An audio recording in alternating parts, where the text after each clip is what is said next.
The first caretaker lasted 4 days. This was considered, among the stronghold staff, an unusually long tenure. The second had managed 3. The third had arrived with excellent references from 2 noble houses, a calm temperament, and a letter of personal recommendation from the Alpha King's own steward, and had been found on the morning of her second day, sitting in the outer courtyard, with her bags already packed, unable to explain precisely what had happened, except that the children had looked at her in a way that she did not wish to be looked at again.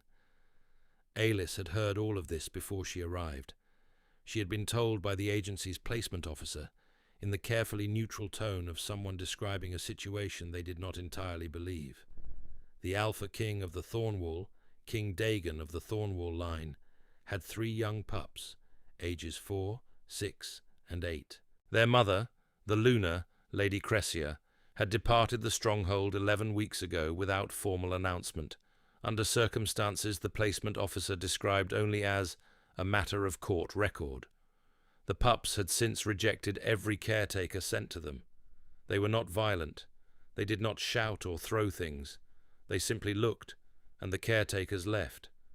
Aelys had said, "I will take the placement." She had not said this out of bravado. She was not given to bravado. She was a practical woman of 26, with 7 years of placement experience across 4 different noble households, a calm that people often described as preternatural, and a particular quality of attention she had developed working with young children that she thought of simply as listening with her whole self rather than just her ears. She was slight in build, with warm brown hair she wore in a loose knot at the back of her head, and light grey eyes that were set wide and had the particular quality of taking in the full room rather than focusing narrowly. Eyes that children, she had found, responded to as though they were being seen rather than assessed. Her hands were steady, which she had learned was the most important thing. Children noticed hands before faces. She had said it because the placement officer's careful neutrality had not quite hidden the fact that no one else was willing to go, and because Aelys had a specific private difficulty with the idea of 3 young children in a borderland stronghold who had not had consistent care in 11 weeks. She arrived at the Thornwall stronghold on a grey morning in the first week of deep winter. The stronghold was not what she had pictured, which was not nothing. She had been in Borderlands holdings before, and she had adjusted her expectations accordingly. But the Thornwall was older and more fortified than she had anticipated, cut from dark grey stone that absorbed the winter light rather than reflecting it, with high crenellated walls and a gatehouse that had clearly been designed with siege defence in mind rather than domestic comfort. The inner yard was swept clean but bare. No winter garden, no decorative plantings, no softening of any kind. It was a working military holding, and it looked like one. A man named Osric, the household steward, met her at the gate. He was thin and efficient, with the brisk manner of a man managing a great many logistical problems at once, and he walked her to the caretaker's quarters with the speed of someone who hoped that if he moved quickly enough, the question of the children might not have time to come up. It came up. "They know you're here," he said, at the door of the quarters, without looking at her. "They usually know. I'd advise—" He stopped, appeared to reconsider. "I'd advise you to go to them directly. The waiting seems to make it worse." "Worse how?" Aelys said. Osric looked at her for a moment. His expression had the quality of someone who has tried several times to describe something and has given up on precision. "They don't do anything," he said. They know. And then they wait to see if you'll come. The ones who make them wait seem to, I don't know, fail faster." Aelys put down her bag. She unpinned her travelling cloak and hung it on the peg by the door. "Where are they?" she said. She found them in the east room. It was a large room for 3 small children, a cold, high-ceilinged chamber that had clearly been hastily repurposed from some other use, with a stone hearth that was producing less heat than it should have, and 2 narrow windows facing north. Whoever had furnished it had done so in haste. The toys were expensive but poorly organized. The sleeping pallets were good quality, but too far from the hearth, and there was a stack of books in one corner that no one had opened in some time, their spines facing the wrong direction. Aelys noticed all of this from the doorway and kept her face level. The three children were arranged in the room with the particular deliberateness of small people who have decided something in advance. The youngest, a girl of 4, dark-haired, with the large, steady eyes of a child who observes far more than she indicates, was seated on the floor in the center of the room. The middle child, a boy of 6, broad-shouldered already in the way of wolf-bloodline children, his expression set, stood slightly behind her and to the right. The eldest, a boy of 8, his jaw set in a way that reminded Aelys of no one she had met yet, because she had not yet met his father, stood at the back, beside the window. They looked at her. Aelys looked back without flinching, without performing warmth, without the particular bright smile that she had observed most adults defaulted to when confronted with suspicious children, a smile that communicated nothing except discomfort. She looked at the hearth. "That fire needs more fuel," she said, to no one in particular. "And these pallets should be closer to it. Who moved them back?" Silence. "I'm not asking as a test," she said. "I'm asking because if I'm going to move them, I should know if there's a reason they were moved." The 6-year-old, after a long pause, said, "Bryn kicked his in the night. It went back. Then we'll put it back and put something behind it so it stays." She looked at the youngest. "What's your name?" "Lena," said the little girl, who had not looked away from Aelys since she entered the room. "I'm Aelys. I'm going to fix the fire, and then I'm going to move these pallets, and then I'm going to find out what's for the evening meal." She looked at the eldest. "You can keep watching me while I do all of that. I don't mind." The boy at the window did not move, but something shifted in his expression, the very slight, involuntary shift of a child who has been accurately read and does not know how to account for it. She crossed to the hearth and began fixing the fire. None of them helped, but none of them left. This was more than any previous caretaker had achieved. Osric, who had made a habit of finding reasons to pass the East Room's doorway at intervals, noted it to the cook that evening, in the tone of someone reporting a minor military breakthrough. The cook, a woman named Dara, who had been with the stronghold since before the Alpha King's father's time, said, in a particular way that contained a great deal. Aelys stayed 4 days before she met King Dagon. She had understood, from the placement officer and from Osric's careful briefings, that the Alpha King was present in the stronghold, but occupied almost entirely with Borderlands command. The eastern passes were unsettled, there were supply lines to manage, and the political fallout of the Luna's departure had added a significant administrative burden that he was managing alongside everything else. He was not absent. He was, in the way of men who are managing a crisis by working harder, simply never in the same room as the thing he could not solve with work. She met him on the morning of the 5th day in the corridor outside the East Room. He was taller than she had expected, and darker, not in colouring, but in the particular quality of a man who had been carrying something very heavy for 11 weeks and had stopped showing it on the outside, which produced, paradoxically, a weight that was more visible than the original expression of it would have been. He had dark hair, worn short, and the clean-shaved jaw of a man who maintained military discipline even when other things were failing, and his eyes were a grey so deep it was almost charcoal, eyes that moved when they looked at you, assessing, the eyes of a commander who had been reading rooms since before he was a king. He looked at her in the corridor. He had clearly not expected her to still be there. "The placement from the agency," he said. It was not quite a question. "Aelys," she said. "I've been here 5 days." "I know," he said, which was not the answer she expected, and which carried, under its surface, the quality of a man who had been tracking something from a distance without permitting himself to approach it. They've been quieter. They're adjusting. He looked at her steadily. There was nothing hostile in it. It was the assessing look of someone trying to determine the category of a thing. The others didn't last the week. I'm not the others. It came out without particular emphasis, as a plain statement of fact, and she watched something move through his face. Not warmth, not yet.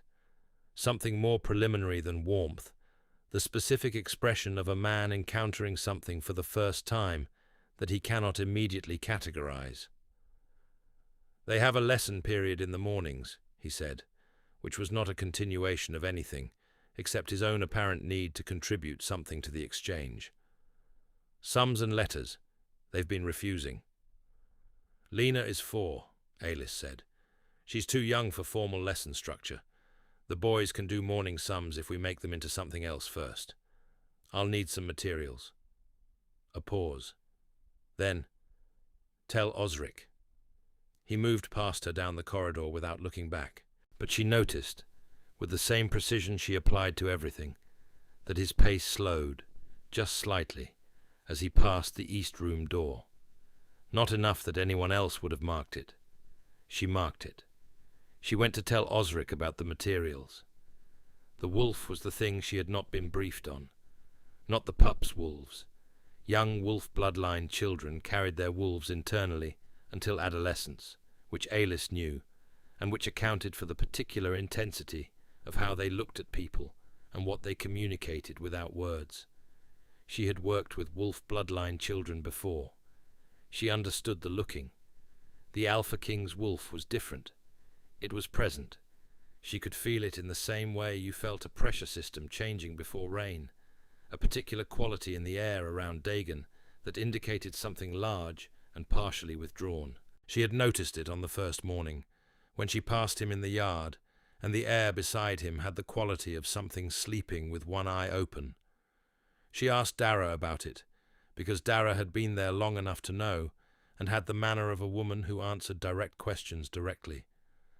It's been like that since she left, Dara said, stirring a pot without looking up.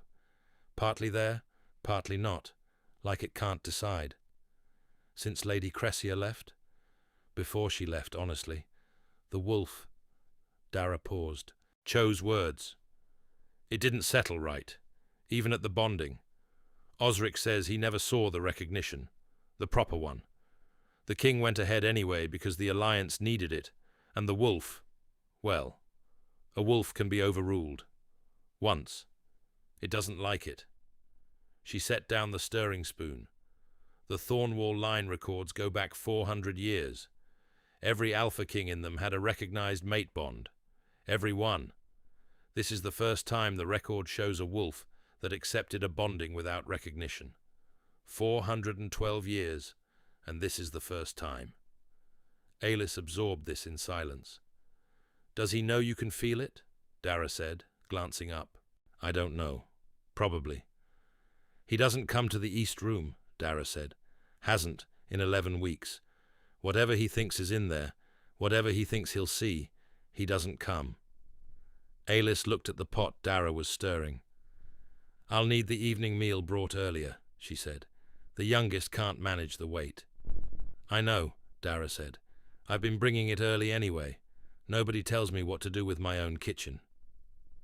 On the 9th day, the eldest boy, his name was Cale, came to find her. She was in the east room making the second pallet more secure for the middle boy, whose name was Fen, and who moved considerably in his sleep, when Cale appeared in the doorway with the particular expression of a child who has decided to say something difficult and has been working up to it for a while. She's not coming back, he said. Not a question. Aelys sat back on her heels and looked at him directly. I don't know, she said. I don't have information about that. You know what people in the house think. What people in the house think and what's true are not always the same thing. But mostly. She held his gaze. He was 8 years old, and he had his father's eyes, and the look in them was not a child's look. I think it's likely she won't come back soon, she said.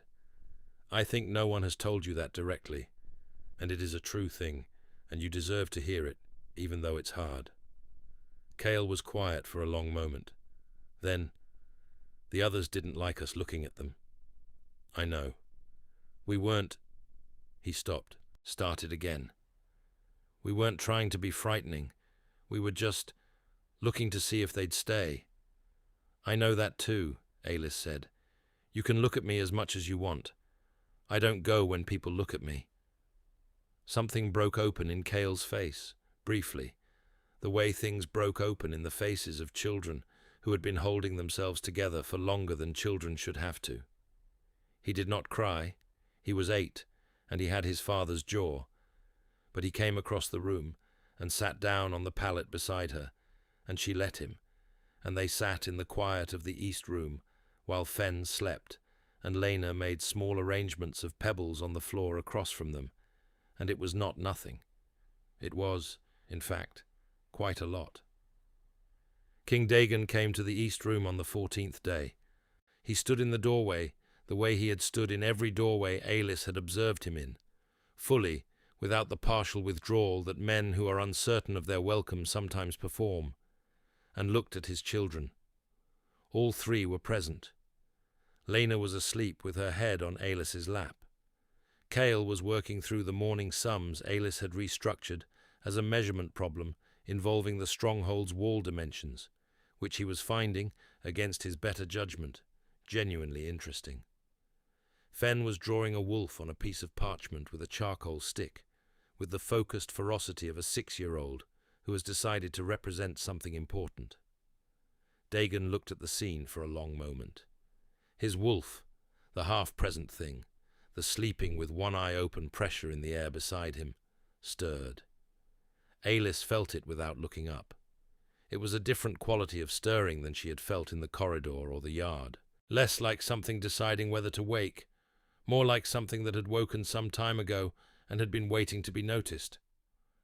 "The wall dimensions," Dagon said to Cale, "are wrong in the steward's records. I had them corrected last spring. If you want the right measurements, I can get them." Cale looked up. The expression on his face was the specific expression of a child who has been waiting 11 weeks for his father to walk through that door and has now stopped being able to pretend he was not waiting. "Yes," he said, with careful steadiness. Dagon came into the room. He sat down on the floor, not in a chair, on the floor, against the wall, the way Aelys had been sitting since the first day, and looked at Fen's drawing. "That's a wolf," he said. "It's your wolf," Fen said. "Before." Dagon looked at the drawing for a moment, with an expression Aelys did not observe directly, because it was not a thing to be observed directly. "Before what?" he said. "Before it went quiet," Fen said, with the matter-of-fact honesty of a 6-year-old. "It's coming back now, though. I can feel it. It started coming back when she came." Fen indicated Aelys with his charcoal stick, without looking up from the drawing. The room went very still. Aelys kept her hand on Lena's sleeping hair, and her eyes on the middle distance, and said nothing, because this was not a moment for anything she might say. Dagon looked at her. She could feel the look without meeting it. It had a different quality than the assessing looks in the corridor. Those had been the looks of a man cataloguing an unknown. This was the look of a man who had just been told something by a 6-year-old that he had been unable to tell himself. "It started coming back," he said, very quietly, as though he was confirming it to himself. "Yes," Fen said, and turned back to his drawing. The formal understanding between them took time. That was the honest account of it, and Aelys had no interest in any other kind. Dagon was not a man who moved toward things quickly. He was a man who had learned, through at least one considerable mistake, to be careful about what he called certain. She respected this. She was herself a person who preferred precision to speed, and the particular quality of his attention when he chose to direct it, when he came to the east room in the evenings and sat on the floor and helped with the sums, or listened to Cale's accounts of the wall measurements, or simply sat in the room while Lena arranged her pebbles around his boots without asking permission. That attention had a quality she recognized as real from the first time she felt it. His wolf was the most honest thing about him. She could track its return the way she had learned to track the pup's moods, not through what was said, but through the quality of the air beside him, the pressure of something large and previously withdrawn that was gradually, incrementally, remembering its full shape. It did not announce itself. It did not do the dramatic, named things that bond recognition was supposed to do. It simply became, over days and then weeks, more present, until the morning she was crossing the inner yard and the wolf stepped fully forward in the air beside Dagon, 30 feet across the yard, and looked at her, not through him, not around him, directly, with amber eyes she could feel rather than see. And she stopped walking, and he was watching from the doorway of the command room, and he had felt it too. He came to her that evening, after the children were asleep. He sat across from her at the small table in the East Room's anteroom, where she had taken to doing her placement records in the hour after the children slept, and he said, "I need to tell you that the wolf's recognition is not something I am prepared to act on without your choice in it. Whatever it has decided is its own business until you indicate otherwise." Aelys set down her quill. "That is a more careful thing to say than I expected," she said. "I've had 11 weeks to think about what happens when things aren't said carefully." She looked at him across the table. His charcoal eyes were on hers, with the direct attention that no longer needed the assessment behind it. He had assessed. He had concluded. And what remained was simply the look of a man who was waiting, who had decided to wait correctly. "The children have accepted me," she said. "That's the primary thing I came here to do." "Yes. And whatever happens beyond that should be decided by the people involved and not by a wolf bond impulse, however old or significant." "Yes," he said again. "That is what I was trying to say." She looked at him for a long moment. "Then I think," she said carefully, "that the people involved are in agreement." Something moved across his face that was, she thought, the closest thing to relief that a man who had stopped permitting himself relief could produce. It was not demonstrative. It was a breath released, a quality of stillness that had been held for 11 weeks and was no longer necessary. "The children will know," he said. "Lena already knows," Aelys said. "She has known for 2 weeks. She keeps putting her pebbles in a circle around both our boots when we're in the same room. I didn't know if you'd noticed." He had noticed. "Fen will be fine," she said. "Kale will need time and honesty and the correct wall measurements." He almost smiled. It was, she thought, a face that was very close to a smile. The muscles required were clearly present. They simply had not had much recent use. "I can provide the wall measurements," he said. "I know you can," she said. She picked up her quill and went back to the placement record. He stayed at the table, not leaving, not requiring anything, simply present in the way he had learned to be present in the East Room, quietly, taking up the right amount of space, not more. After a while, she said, "The fire in the East Room still draws left." "I know," he said. "The flue has been wrong since the East Tower was modified. I'll have it looked at. Before deep winter sets in." "Yes." She kept writing. He stayed. It was unremarkable, which was exactly what it was supposed to be. Outside, in the East Room, Lena slept.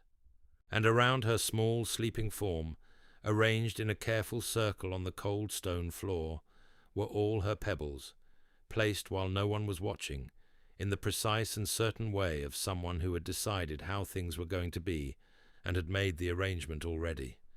The impossible had been patiently made ordinary, and it was enough. It was more than enough. It was everything. Have you ever felt at home somewhere you weren't supposed to stay?